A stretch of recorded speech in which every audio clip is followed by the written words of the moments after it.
Now? Now we are live, Saman. Okay. Okay, it's time to start. And Assalamu alaikum, everyone. My name is Salman Tur, and together with Asim Ijaz, we are the host of this session. And we, first of all, would like to say welcome to everyone. And I think for today's session, I would like to give a bit of a connection with the last session that we have, where we were discussing scientific thought process in Muslim societies. And with Professor Gosam, we learned or we have discussed that what was in the beginning, how or what things we can learn from that time, and what we have to do today to be the part of the progression in scientific world that we are in. And today we would like to go one step further with the same kind of direction in Muslim societies, but with the focus on research and development. What lessons we can learn from our past, and how we should shape up today's environment for within Muslim societies in a way that we can be part of the progression in scientific world that we are in today. And for this important topic, we are honored that today we have Salim Al-Hassani, Professor Salim Al-Hassani with us. And thank you very much, Professor, for joining us. You're welcome. Yes, and if I list the achievements of our guest speaker, it's very long, but I still would like to highlight few so that we can start with the context and the discussion. He's a professor of mechanical engineering and professional fellow in humanity at University of Manchester. Author of several articles and books, and one of the book that I would really like to highlight, because that is very much connected to today's topic, is 1001 Invention: The Enduring Legacy of Muslim Civilization. Together with that, Professor Al-Hassani is also the founder of this Muslim Heritage Portal.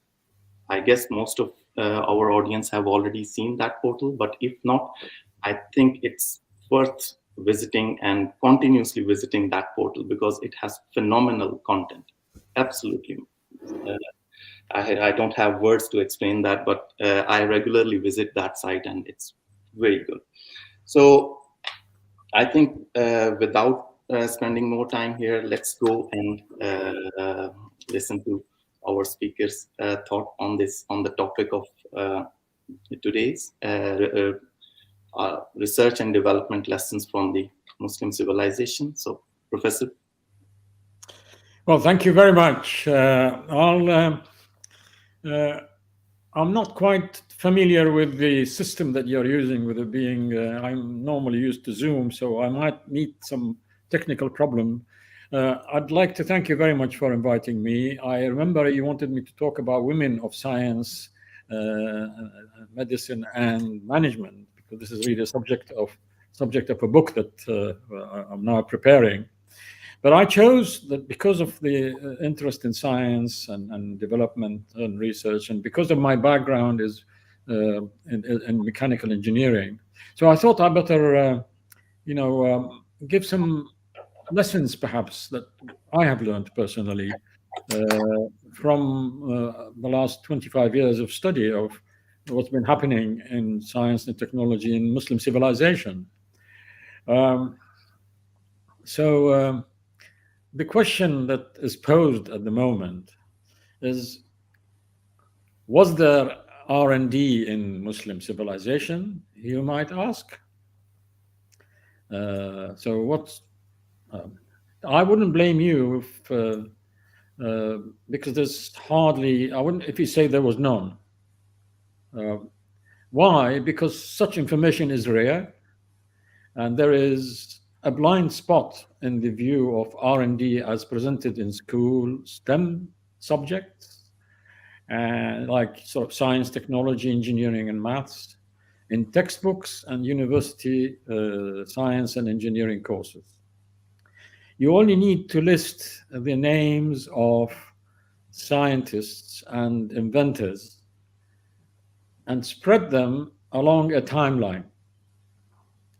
You will discover a gap of about 1,000 years. This gap in the names is just a gap you find also in popular books describing development of science and inventions across the ages. This gap represents the period between Greek-Roman era Yeah. and the European Renaissance. And I'm going to show some slides. Yeah. Okay. From now on, I'm going to be talking through slides. Right. My presentation will be a PowerPoint, and in between those slides, I shall be giving some comments. Right. And so there we are. I hope it works. And I'd like to go to my PowerPoint.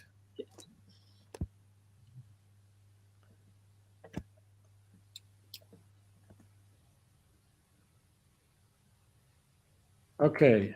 Now that's. Yep. So now we see your presentation. Yeah, that's the title, which is R&D Lessons from Muslim Civilization. I'd like to speak about this because this is really for me.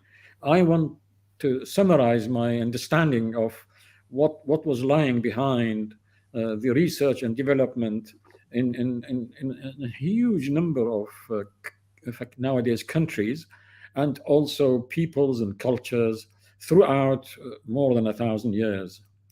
The timeline that I mentioned to you actually is summarized here in front of you. It does show a sort of a gap between, the Greek Roman on the left-hand side, and then what we call Dark Ages or Medieval Age, and then you have the Renaissance, followed by the Industrial Revolution and the modern day civilization. That actually is the summary when you do that spread of the names and the timeline. Now, if you were to introduce the contributions from other civilization and fill them in, those which were absent, you now make them present. This is what you get. You have earlier civilizations before the Greek, and you have the Persian, you have the Chinese, the Indian, and predominantly the Muslim civilization, because it's lasted so long. And that's the main thing that is missing between the Renaissance and the Roman. Now, below that line, you'll find that I have written there Al-Andalus, which is Spain and Portugal during the Muslim rule between 711 and 1492. That effectively covers most of this period, which is also, this is Europe. We're not talking about geographically away from Europe and the Muslim world somewhere geographically somewhere else. This is actually a Muslim part of the Muslim world in Europe, in the Iberian Peninsula. So unfortunately, the contributions of those people in Al-Andalus are also missing from those books, and hence, what I'd like to do is to just say, suppose we collect a bunch of them. You cannot read those names. Those of you who really want to get down to earth to get these names, you'll find many of them in muslimheritage.com. But those names contain Christian, Hindus, Jewish, Sabians, and mainly Muslim as well. So the Muslim culture at that time embraced all these various, and it includes women as well. Now, these are some of the names of women that I have picked up: Al-Shifa, Fatima Al-Fihriya, Zubayda, Lubna of Cordoba, Maryam Al-Ajliya, Sutaita Al-Mahamli. These are mathematicians, technologists, medics, and one, Fatima Al-Fihriya, that actually established a mosque that later on became a university, that since that time in 859 until it exists until now in the city of Fez, called Jami' al-Qarawiyyin, which is the University of Al-Qarawiyyin, the oldest university in the world. Now, if there's an artist impression of how it was, the diversity of scholars in Muslim civilization. This is a painting. Actually, the painting is behind me on the wall in our office. It shows various people, gender, white, black, all sorts of. Now, if you look at some typical examples in my own field as an engineer, there are works of like Banu Musa, Al-Jazari, Ridwan Al-Sa'ati, Al-Muradi, Taqiyuddin. And we find at the time of Harun al-Rashid, a fascinating water clock, which is what, it's depicted in here. This animation is showing what we have been able to glean from manuscripts and from descriptions of people who have been noted down in the French archives, that this clock was given by Harun al-Rashid to the Holy Roman Emperor Charlemagne. And of course, Harun al-Rashid was in Baghdad, it was the capital of the Abbasides at the time.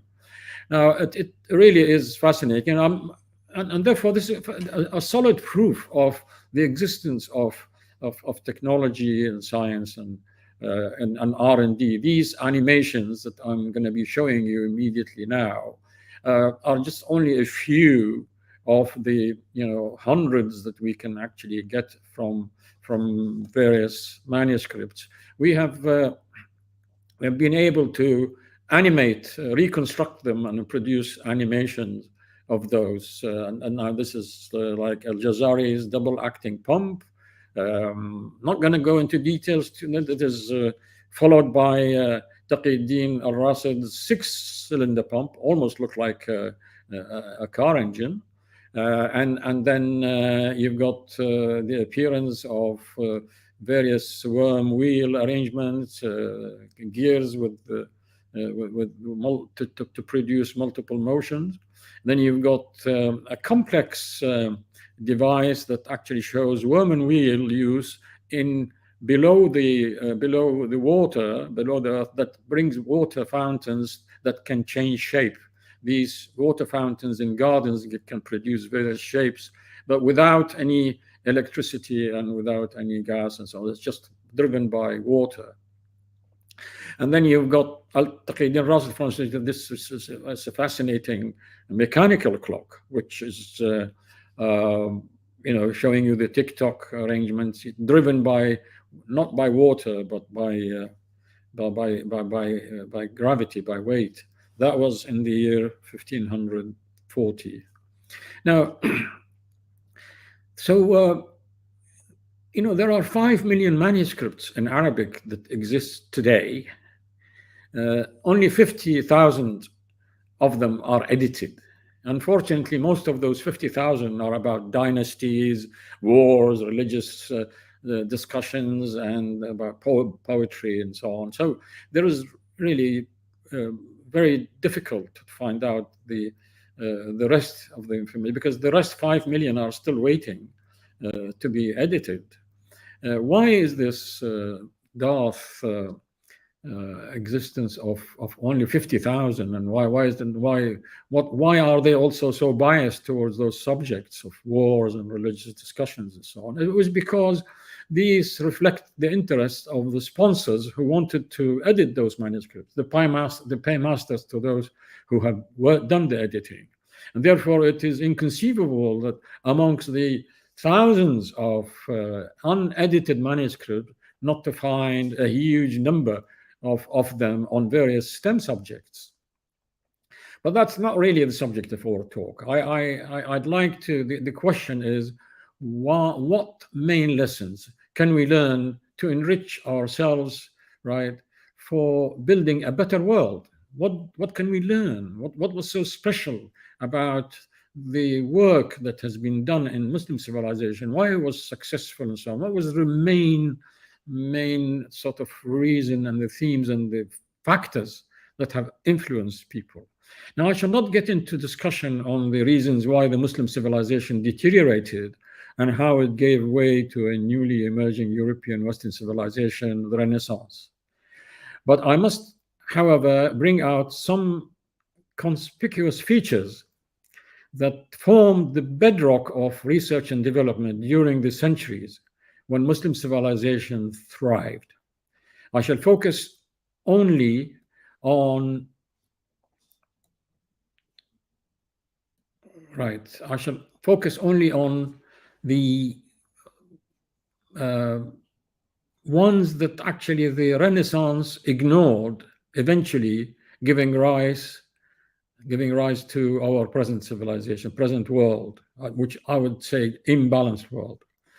Now, by far the most apparent feature that inspired and guided R&D is demonstrated by the title of this book, the slide that you see now.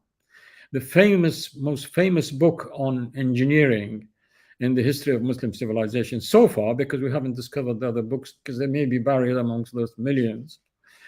The book by Al-Jazari, and the title of it in Arabic, it says الجامع بين العلم والعمل النافع في صناعة الحيل, which is translated as the combination of science and useful deeds in the development of ingenious mechanical devices.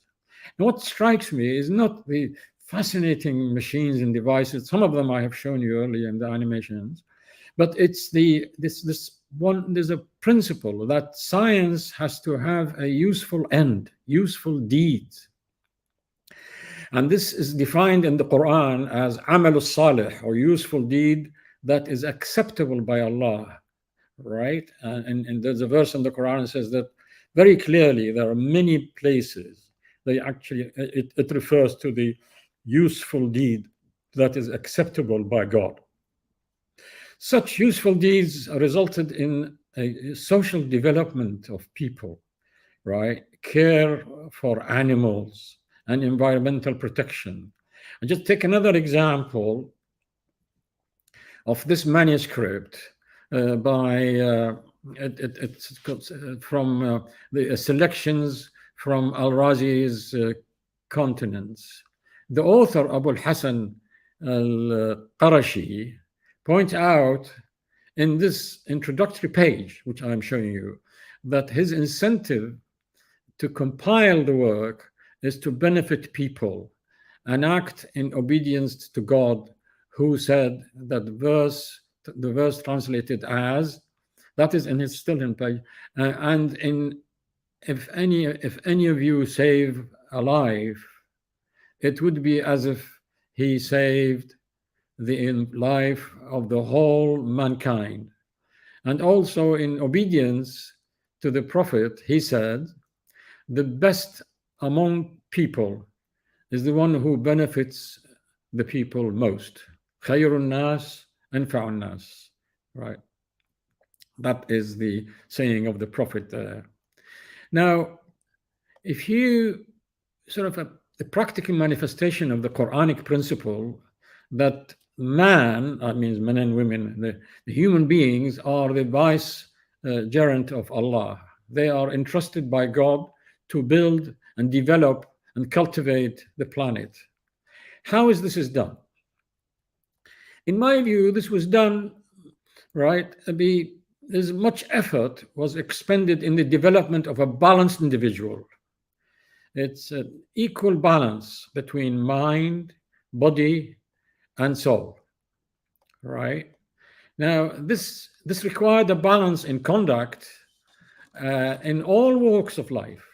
The principle of balance was apparent in most dealings, obviously including the most dominant activity at the time of development at the time was trade and agriculture, right?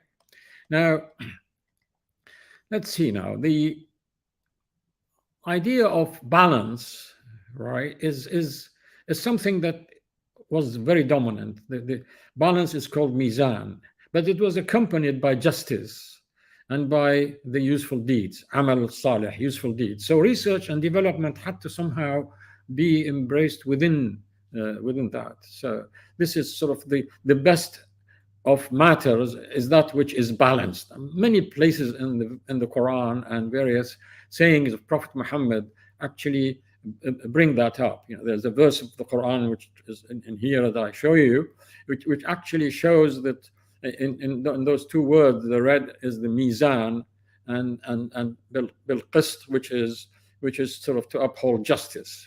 That mizan, adl, you know, justice, and amal al-salih, they go along with each other. That brings me to the sort of subject, which is the core argument that I want to present.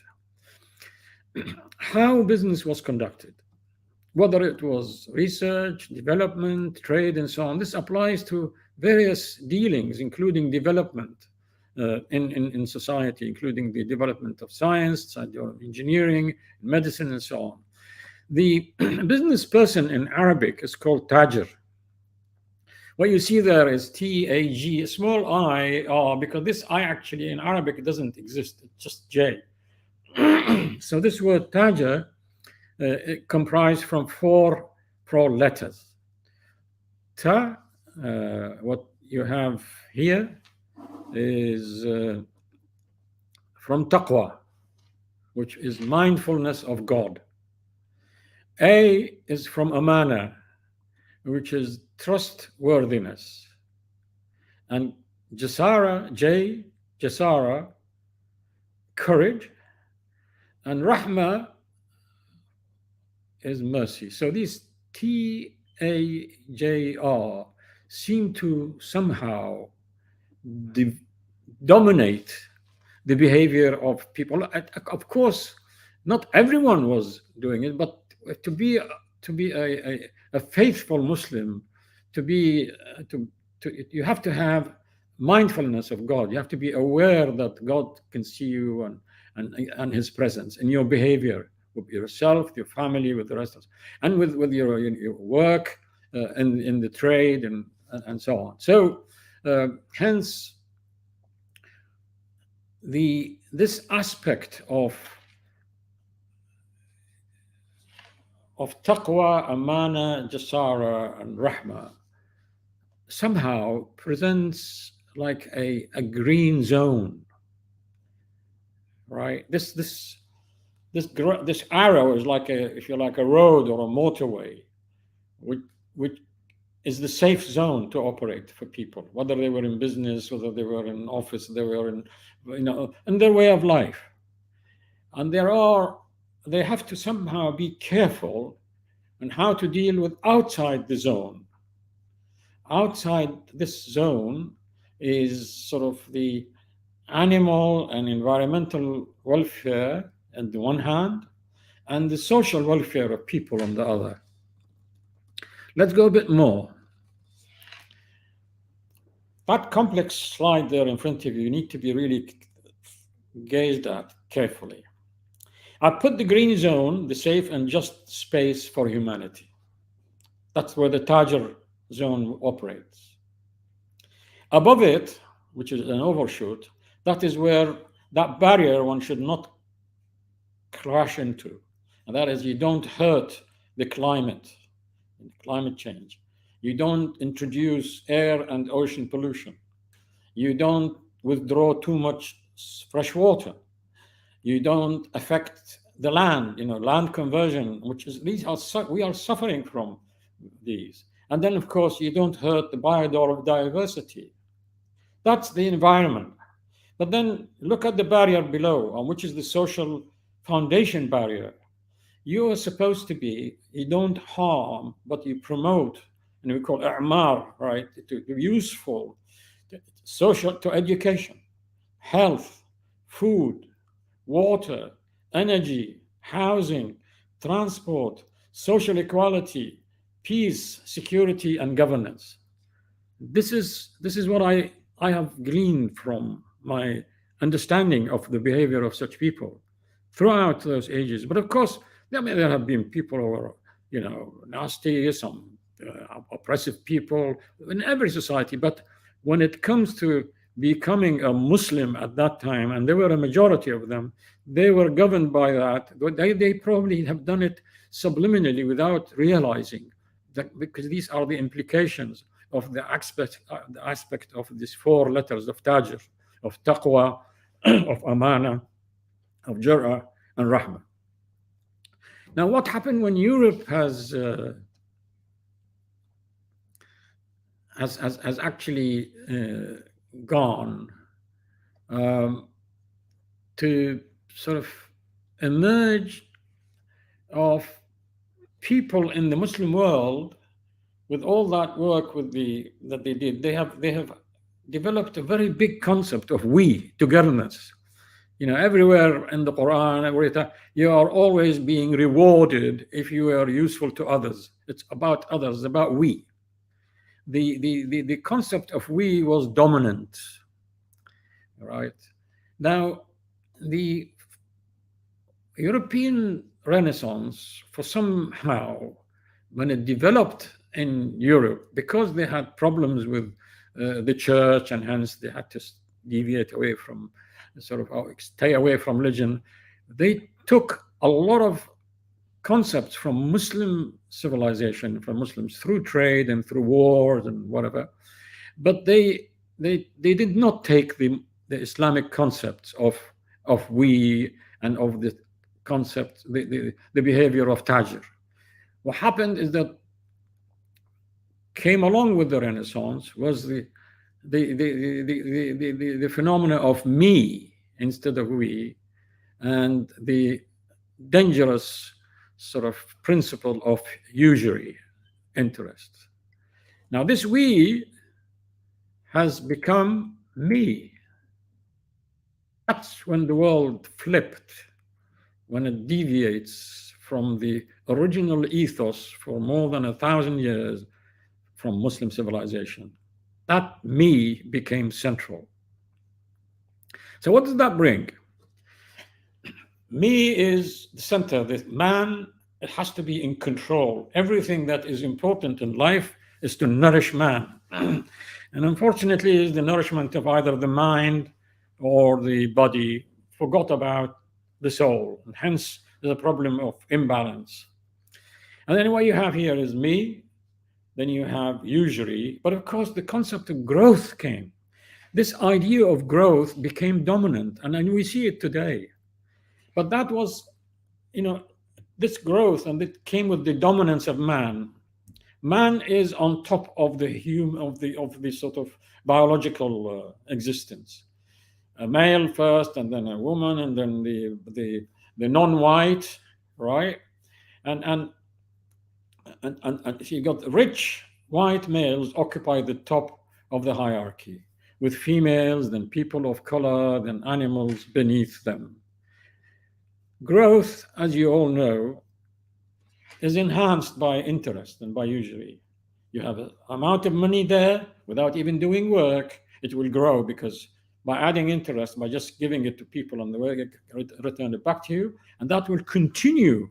And hence, we have a huge problem in the present world, which didn't exist at the time in Muslim civilization. And hence, research and development was very much embraced and didn't really promote too much of this aggressive wolf-like behavior. Now, what we see now recently, last January, that's last month, on the 16th, Oxfam reports that the richest 1% bagged nearly twice as much wealth as the rest of the world put together over the past 2 years. What kind of world are we living in? How could this happen? Is it an enormous imbalance? And the problem with that is because this material and market forces that come and dominate this rampant selfish behavior, all right, and the continuous growth causes huge problems. Now, I'm not a politician, and I don't want to get too much into that, but it's a long story. But I hope that this short talk, tell us something about lessons that we have derived, that it is not a dream, it has actually happened. That Tajir concept has happened, and it has caused great equality. Even, when people study how women were in the early 2 centuries in Muslim civilization, you will find that they were quite different from the Muslim women now. But that's another subject anyway. Now, what I would like, before I end, is that there is actually most recent new movement towards redressing the imbalance that in the world. in our way of life. It's called the donut economics. This is developed by Oxford University Professor Kate Raworth. I'd like to show you her concept, and there's a lot of interest in this. That arrow that I showed you was earlier, the green safe zone, is what this is showing a circle, which is a green zone, which shows safe and just space for humanity. And outside it is the ecological ceiling. And the inner barrier is the social foundation. Very, very much similar, right? And this is very recent. And what is she saying, and this community is saying, that we need to operate our architecture, social planning, politics, and so on within that. And over the years, they look at the recent history and looked at how we have behaved as humans towards, say, climate change. You see now it's transgressed climate change. It's big red. You have the land on the land conversion is huge. These are all dangers, and inside there are also huge problems of shortfall in hospitals and education and so on. So this is really an interesting development. I hope that what they need, of course, because they're only dealing with material and mind, and there's no spirituality, unfortunately. So the individuals themselves are, if the individual is not mobilized by self-propelled being, to embrace the principles that inspired and guided thriving, balanced society once upon a time, it will not work. So what we really, I think I have learned this, that I think that what we need to aim at is to get that balanced individual, like the Muslim researchers and developments were before. Well, I give you this saying thank you, and I have put there in that slide these four platforms for you to be able to visit: the 1001inventions.com, muslimheritage.com, 1001cures.net, fstc.org.uk. And thank you very much. Now, this is the end of my presentation, and hope that you will be able to sort of see me in your screen now. Yep. Thank you. We do. Thank you, Professor Al-Hassani, very much for a very, very nice talk, and giving us an overview of not only, let's say, not only the historical perspective, rather the like centuries of wisdom and how it evolved. So thank you very much. And I also liked very much the fascinating concept that you presented of Tajir. And I will start my question right from there, because it is so interesting concept.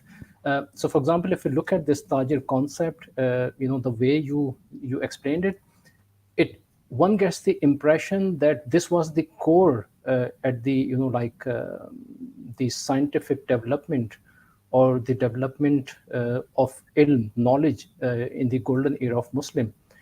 But if you look at these concepts individually, so these, let's say, still exist. So for example, this jasara, this taqwa, consciousness, on paper, or in let's say in some societies, in some Muslim societies, as a practical tool for leading their lives, these concepts still exist. But why? What is the reason that this is no longer at the core of the scientific development?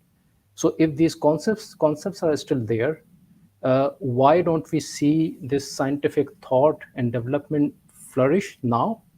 And if this concept does not exist in its true sense, how we can invoke this? Because to me, it looks like this is the core.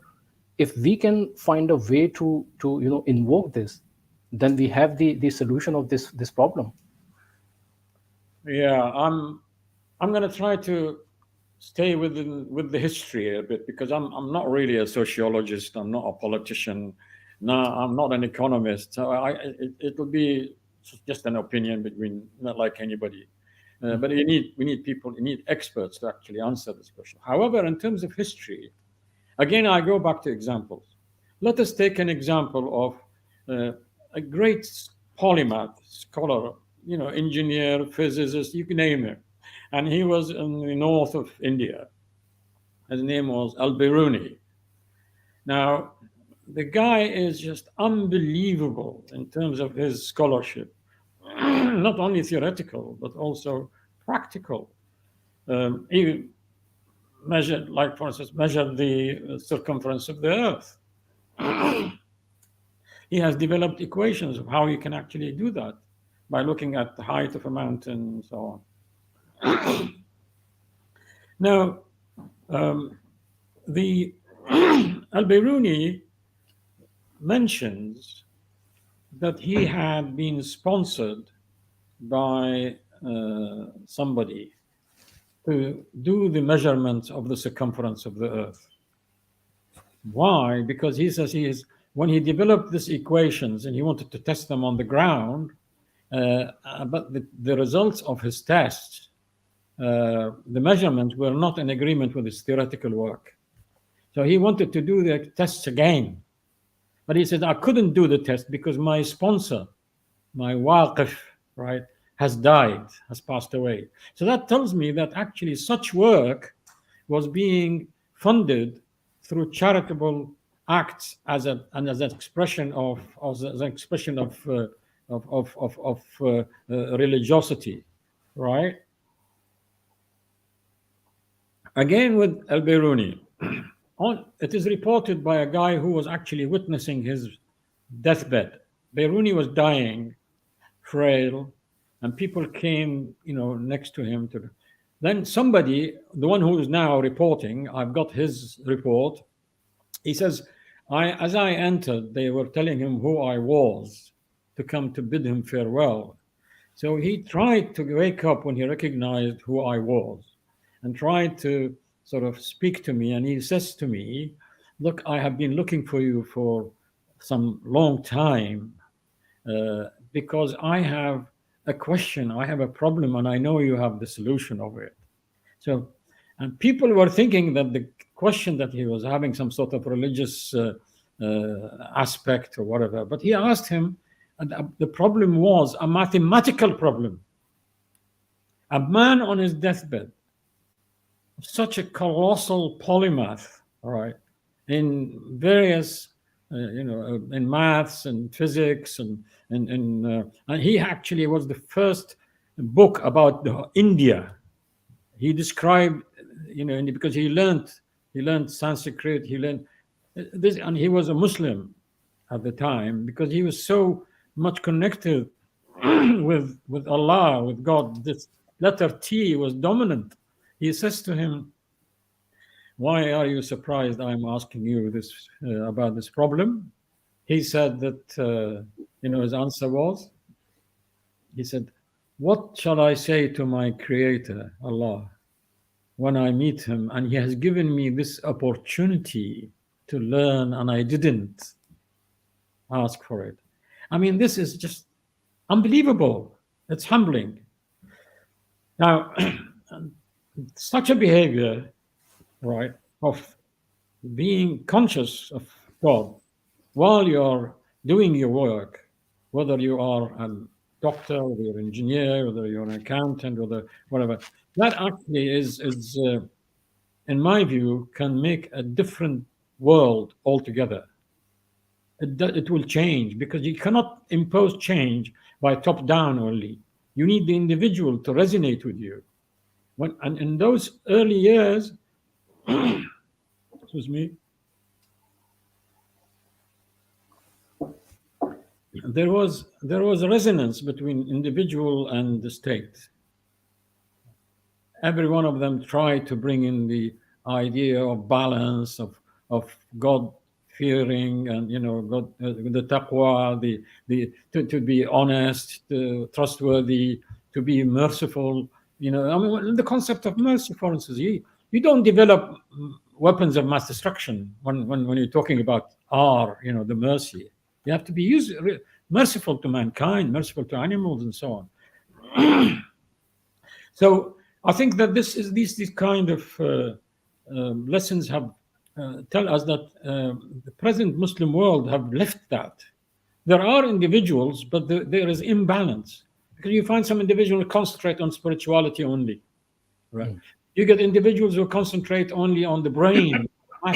In fact, in Arabic and the mathematics, which it was called the spirit of, it's called riyadiyat, riyada, the sport of the brain, right? And the sport of the spirit, right, is salah, right? Is prayers. It is zikr, remembering Allah, right? This is called riyadatul ruh, the spirit of the sport of the spirit. And the sport of the body is the sport, as we know, right? Physical sports and so on. So we find imbalance in the behavior of Muslims recently. And of course, the decline of Muslim civilization, I don't want to go into that, because there are various reasons and theories why the Muslims have actually declined, right? It may be that it may be well for the better. We don't know, because they were not doing what they were supposed to be doing. People change. Even in one single's life, you've got different phases of people. But this is a much bigger issue to be addressed. But whoever wants to, especially university life nowadays, has been totally, completely taken over by market forces. Nowadays, if you are a professor, you have to bring in money. You even look at your students as clients, and it's just, that is not on. And then because you've got the growth comes in, you have to grow. You have to bring in more papers. You have to bring in more money.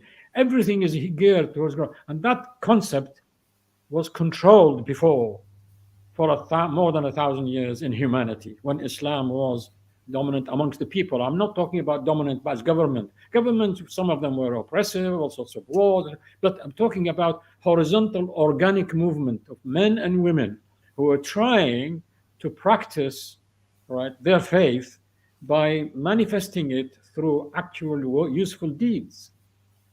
If Muslims today try to attempt this as individuals, even though their governments are not quite, in responding to that requirement, I think the world will be better.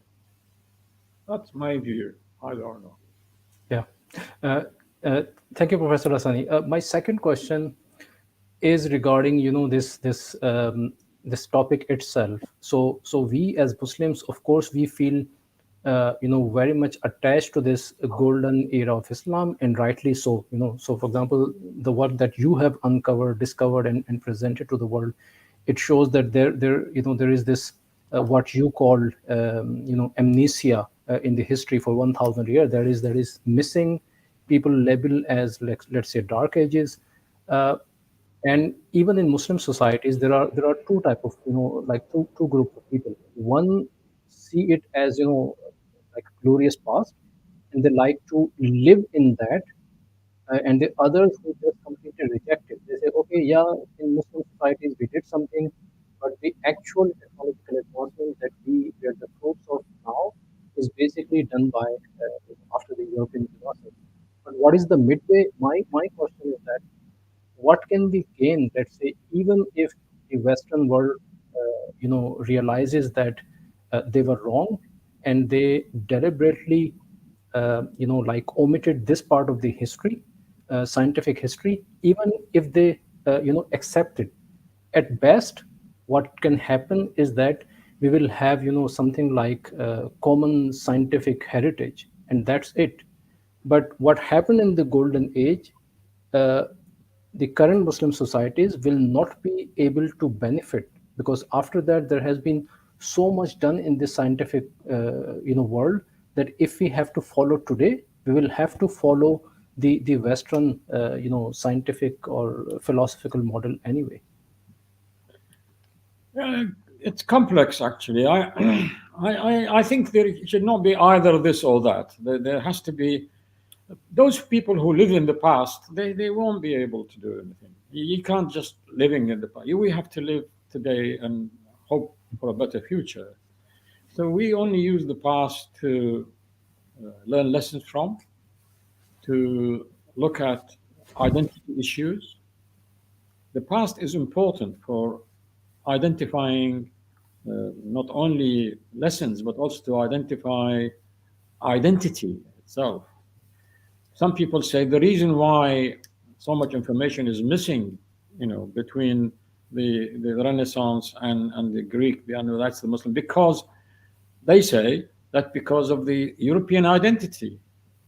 At the moment, when a child is grown up in school and finds that all the names of scientists are European and white and all that, that has a big impact on the development of a European child. Feels that they are super race, right? Everything is started from them, and hence, without them realizing, they justify all sorts of malicious deeds to other people because they are lower grade. Now, that is maybe an interpretation of why colonization has taken place, the slavery and all that and so on. But that's a different subject. However, for the non-European, it's a devastation. It becomes they get inferiority complex. They feel that they have done nothing, and their people and their family and their ancestors they have no contribution given to humanity, and therefore we have to follow the Western example. And then you get problems in the society, the convulsions, you have revolutions, you have rebellions, you've got unrest. Why is that? Because there's no stability. You need a balanced character. When I noticed when a lot of young Muslims, male and female, in the Muslim world, and even in Europe and here, when they begin to realize that, actually the foundations of science and technology and medicine was first built in the Muslim civilization. And so that their answer, they are not from nobody. To them, it's like getting back to owning back chemistry, owning back physics. They excel in that way. They feel normal, and they begin to talk to people as they are on equal footing. And that is very important in social cohesion in the West, which is suffering at the moment. Societies are torn apart because you've got racial movements, you've got nationalism, you've got extremism, you've got all sorts of problems. But when you bring this subject in a classroom, you find that there is an understanding, there is intercultural respect. It's not intercultural domination. You don't need to tolerate the other anymore, because toleration means you don't like, but you have to tolerate. But no, actually, it's respect. When you look at a Syrian refugee that comes in all along to come to you to seek refuge, you look at him as he is the offspring of Al-Jazari, the founder of those great machines that you are using today. The ones who have built that Baghdad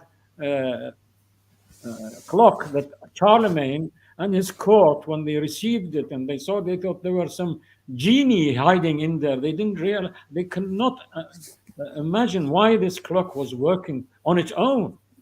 That was how it was in Aachen in those days. Right? It's these people, they come from those ancestors.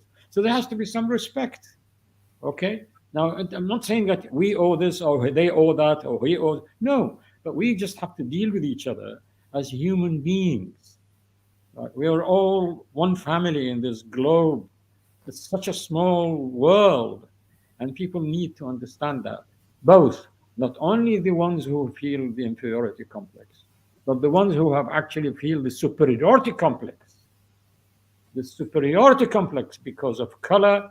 Well, you don't choose your own color. You don't choose your own shape, and so on. This is it's a birth, right? So people should not be suffering because of the way they look, because of the way they, it's not right. We are all human beings, and we are all brothers and sisters in this world. And not to speak of the importance of the welfare of animals and the welfare. So that I think many people in the West, when they realize this missing gap, when they see it filled in the schools and in the textbooks and in the storybooks, they will realize, well, actually, we should recognize and we should try to live in as a cohesive society rather than I am better than you and all that. The same thing with Muslim societies. Excuse me. They need to know this as well because it will then remove this inferiority complex, and they don't. Then they start curing their sick body because they suffered through colonization and so on. And it's a very complex world today. But I hope that these are like small little candles in the dark. Okay. Yeah. Salman? Yes. Now you mentioned about the education and schools. My question is related to, like, what is the what you think that, in your opinion, when we should tell our kids about all these things? Because think about it, like, okay, if a child, normally when I was in Pakistan, around the age of 13, 14 years, first time I came to know that, okay, all these great scientists, Muslim scientists are there, these are the contribution. But at that time I was not impressed by the things that they did at that time. Because if I'm looking at, like, oh, okay, a small watch or something, there are so many new things in this world that inspires me, and it's difficult for me to see the connection. At that time I just understand everything so that I can reproduce in my exams and get my grades. But after 20 years, when I started to realize that how important is the connection from where you start and where we are today, and how important the contribution of these small things or big things that Muslims have done, then I started to appreciate. So then the question is that, okay, should we give this knowledge of how beautiful our past was in the beginning, or we should wait till a mind is mature enough to actually appreciate these things? So what's your opinion about? Yeah, that's a very very good question. Actually, I have been to Pakistan and I've seen the Yeah. problem. Pakistan has an enormous potential, but unfortunately, they're stuck with all sorts of problems. Many Muslim people around the world they are suffering.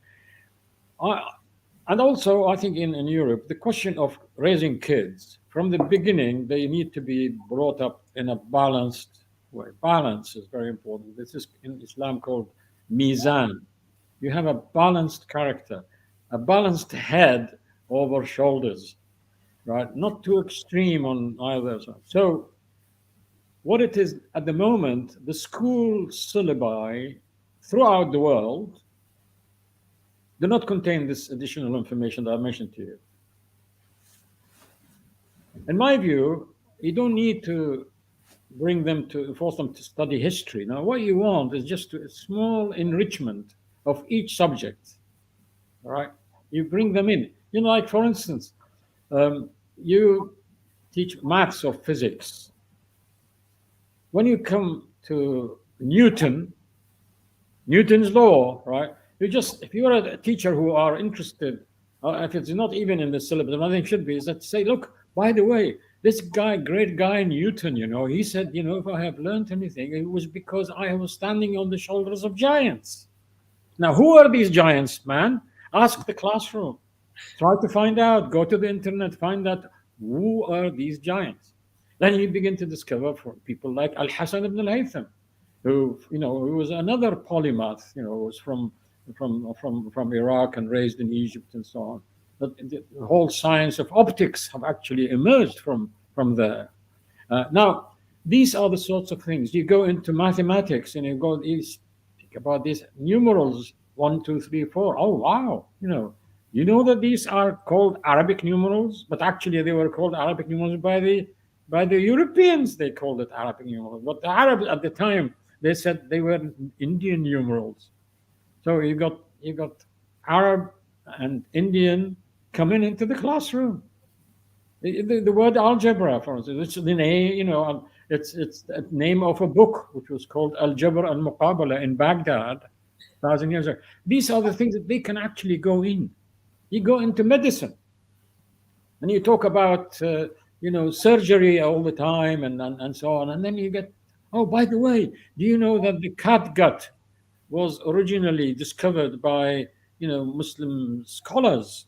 One of them was called Al-Razi, the other one called uh, Abu al-Qasim al-Zahrawi. And without having, the cat gut, which is the animal uh, thread sutures made out of animal at the time that they could dissolve, it would have been very difficult to do internal operations, because you have to open again to take the suture out, right? So that after healing, and then you have to stitch again. And so in each subject, in chemistry and in physics and maths and all these subjects, there will be an opportunity if there is a willingness. There is an opportunity to introduce these items in the syllabus so that people are aware of the Chinese, Indian, and Muslim contributions, and it should not remain only as a European contribution, because that creates imbalance and hatred and in the world. That is what is required now. Of course, children at the moment, the schooling when it came to the Muslim world at the time, they have abandoned, like when the British came to India and went into various places, they abandoned the old schooling rather than improving them and introduce some, more advanced topics and so on. They abandoned them, and they established new schools based on secular, material, sort of European ethos, and they were pumped, and because of 100 years and more, they were being established and nourished. The other school system which existed beforehand has decayed and became what we call now the katatib. They are you only read Quran, and you remember, which is Madrasa. fine. Yeah, Madrasa. madrasa, right? The, and so that creates a big imbalance. You've got in Muslim countries like, say, Pakistan. You mentioned Pakistan. You've got two schooling. You've got two schooling systems. That's Actually, we have multiple, but why not? that's another time. Yeah, why not merge them together? Have only one schooling system, right?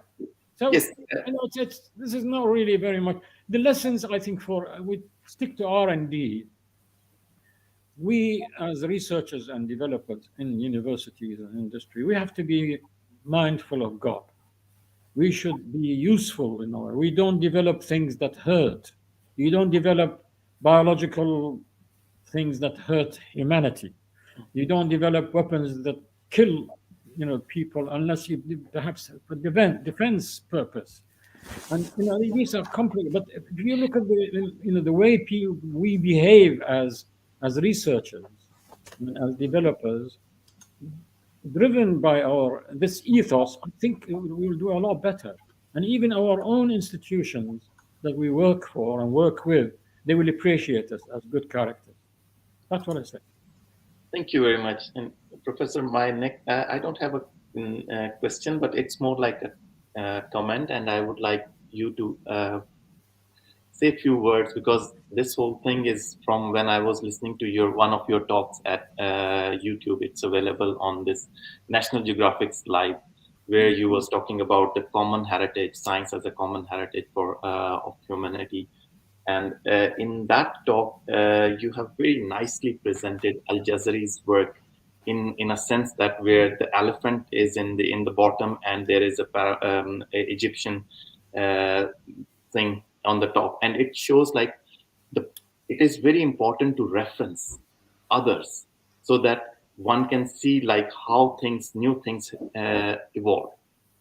And I think this whole thing is something that is very important for Muslims to understand, that okay, the things that we have developed is also something that was initially discovered as a question by someone else, maybe from Greeks or some other nations, and then we have built on that, and it was very nicely explained by you. But I really would like you to say a few words on that, so our audience can also. Thank you. I hope the sun is not sort of shining too much on me, but I need to really turn the curtain so that we. Right, because I can hardly see you now because it's Oh, Right. It's not normally that sunny in Manchester, you know. It's a very interesting day. Now, listen, this guy Al Jazari, when he built not only he invented new, he was a humble guy. He wanted to recognize the contributions of others and where he got things from. Just like Newton said, I was standing on the shoulders of giants. The expression that Al-Jazari has done is he's built this clock, elephant clock. So the elephant is obviously Indian. Inside the elephant, all the hydraulics, which is the Greek, you know, Archimedes. Then he has shown he got a Chinese serpent, right, which is part of the movement of the clock. And he has on the top of the castle of the elephant, right at the top, a phoenix, which turns round on the movement of the clock. And that phoenix was the symbol of ancient Egyptian civilization, right? And then he shows the sort of automaton, you know, some robots moving, and these were wearing turbans. And hence, you know, the Arab or Muslim, because it wasn't only Arab, the Muslims in generally, they were wearing turbans. So he is actually, that is a fascinating expression. And some people say, well, they built everything on the previous civilization. Well, that's not quite true because they have invented new things. People normally invent, right? Today, I had to invent ways of finding how this stream yard works because I have not used it before. I had to be innovative, ask somebody to help me with it. So it's an invention, right? Invention is about solving problems, and we always solve problems. Humanity is about solving problems. But the wonderful thing about when you have a faith is that you are driven by trying to explore the wonders of creation. This is the attitude of those people before, is that when they go and look at the stars, they look at the human body, they look at the physical processes, the animals and so on, they see, they get fascinated by the way they have been created because they didn't make them. So they take them as a reinforcement of their faith in God. That is the difference between them and the secularist sort of attitude of today, which is really rampant in the world. That's all. And I sound as if I am trying to promote religion. I'm not here to try to speak as an Islamic scholar. So this is my own personal discovery. I was, you know, professor of engineering for years. I've had supervised so many PhD students, so many masters. We've been one of the distinguished people in my own field of research. But I have to say the truth. I recognize it as an individual. That's what I've come to, and that's what I would like to conclude my interview with you with. Thank you. thank you very much. Okay. Thank you, Professor Al-Hassani, for giving us your precious time. And me and Salman, I'm sure I'm speaking on behalf of Salman, that we thoroughly enjoyed it, and we got some new insight into how to look at things, and also we'll try to bring that into our, let's say, whether it is corporate research or academic research. So we are very thankful to that. I'm really hopeful and sure that our audience that followed this session, they also had the same feeling. So from their side, I also like to thank you very much for your time today with us. Thank you. Okay, so we end the session here. Thank you everyone who attended the session. Thank you. Thanks. Thank you very much.